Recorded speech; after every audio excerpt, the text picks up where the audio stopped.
Today, we're looking at pancakes. I've put together a compilation of some of my favourite recipes and ideas, including these amazing bacon pancakes, and these healthy vegan ones too. If you want to make thick and fluffy American-style pancakes, here's how. We're going to use 1 egg, 200 grams of self-raising flour, 250 millilitres of milk, 1 teaspoon of baking powder, and a tablespoon of sugar. Mix the flour, sugar, and baking powder together. Then break in the egg and give it a good mix. Keep mixing it slowly and add the milk. The mixture should be pretty smooth, but don't worry if there's a few lumps. Then cut off a knob of butter and heat it in the pan. You can tip any excess melted butter into the mixture and whisk it in. This'll help to make the pancakes nice and rich. I poured the mixture into a jug, then added some to the pan. When you start to see air bubbles in the mixture as it's cooking, turn it over and cook the other side. If you like, you can store your batter in a sauce bottle and keep it in the fridge for another day. Before you use it, give it a good shake, then just squirt it into the pan. I like to serve my pancakes in a stack, with a good splash of maple syrup. To make thin European-style pancakes, mix half a pint of milk together with an egg. Then add 125 grams of plain flour into a bowl, slowly add the milk and egg, whisk thoroughly, and pour the mixture into a jug. Then just heat up some oil and cook a nice big pancake. Once it's cooked on both sides, it's ready to serve. Add your favourite topping. I'm using Nutella. And you can roll it up by sliding it between the prongs of a fork, then giving it a twist. And there we go, it's ready to serve. Another cool tip is to actually make the batter inside of a bottle. Just measure out all your ingredients and tip them in. Don't forget the egg and the milk. And when it's all in, just screw the lid back on and give it a good shake. Then it's ready to use. It saves on washing up a bowl and a whisk. And again, it makes it easy to store for another day. If you want to get creative once you've made your batter, you can tip half into a sauce bottle. Then add a tablespoon of drinking chocolate to the remaining batter to make it a darker colour. And tip that into a sauce bottle too. You can now draw pictures onto your pan using the 2 different shades, like this, and make something really fun. Pretty cool, huh? If you're enjoying this video and haven't already, you might want to consider subscribing and clicking the notification bell so you don't miss out on my future content. You can also help support the channel by becoming a member. For a small monthly fee, you'll get access to my exclusive emojis and badges, a discount on merch, and other perks. There's a link in the description, or you can click on the join button for more info. If you want to make some gluten-free, healthy vegan pancakes, here's a great recipe. Tip 1 cup of gluten-free porridge oats into a blender and blend it up into a fine powder. When that's done, I added 3/4 of a cup of ground hazelnuts, 3 tablespoons of maple syrup, 2 teaspoons of cinnamon, and a cup of water. Then give it all a blend. Whilst it's blending, I added 2 bananas. Once it's a nice smooth mixture, it's ready to use. I'm cooking mine in coconut oil. Let it melt and pour in the mixture.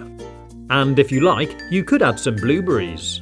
Once it's cooked on both sides, you can finish it with strawberries and bananas.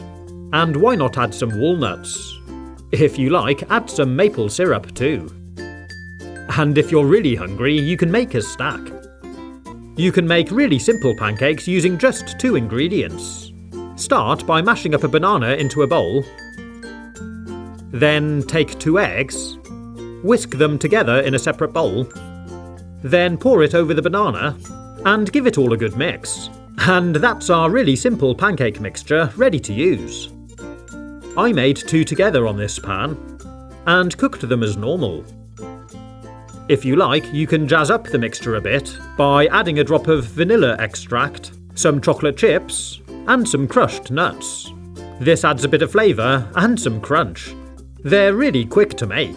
You can experiment with adding different ingredients too, like blueberries, or maybe grated apple.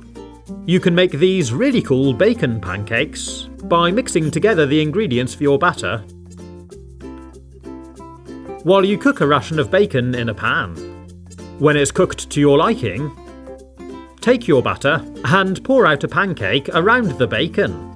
I'm also drizzling some over the top. Cook it on both sides, and it's ready to serve. And there's your bacon pancake. I like a couple together.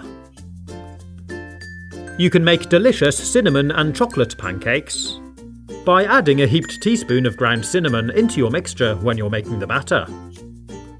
If you want a neat cinnamon pancake, cook it just like normal. And if you like, you can mix some sugar and ground cinnamon to sprinkle on as a topping. I'm also drizzling over some syrup. But if you want chocolate instead, once you've poured the batter into the pan, you can squirt in a swirl of chocolate ice cream sauce. After about a minute, the sauce on mine started melting and running off the batter. I turned over the pancake to cook the other side, and you can see the chocolate oozing out. I turned it back over and absorbed the melted chocolate into the pancake. It doesn't look too great, but it tastes amazing. You can use a metal cookie cutter to make fun-shaped pancakes. And with this gingerbread man cutter, I used blueberries for eyes. If you want to toss a pancake, first you need to make sure it's cooked on the underside and slides around smoothly in the pan. Then you need to quickly push the pan away from you and flick it with your wrist, so the pancake slides up the back of the pan and over. Make sure there's no oil in the pan because you don't want it to splash out and burn you. It takes a little practice, but it's easy enough. Have you ever seen one of these? It's a kitchen gadget for flipping pancakes. The idea is you cook 7 small pancakes inside these rings, then flip the whole thing over to cook the other side. It's made of silicone and it just sits in the pan. But make sure it sits flat on the base, so the mixture doesn't run out underneath. Before you start though, use some butter to grease up the pan, and the mould too. Then sit it in the pan, and fill up the rings with batter. After a couple of minutes, once the bottom's cooked, flip it over, and give it a little shake to release them. And it's actually worked pretty well. You can tip them out onto a plate, and they're a lovely uniform size. I hope you've enjoyed watching this video. If you want to see more food and cooking ideas, you can click on the links. Have fun, stay safe, and as always, thanks for watching.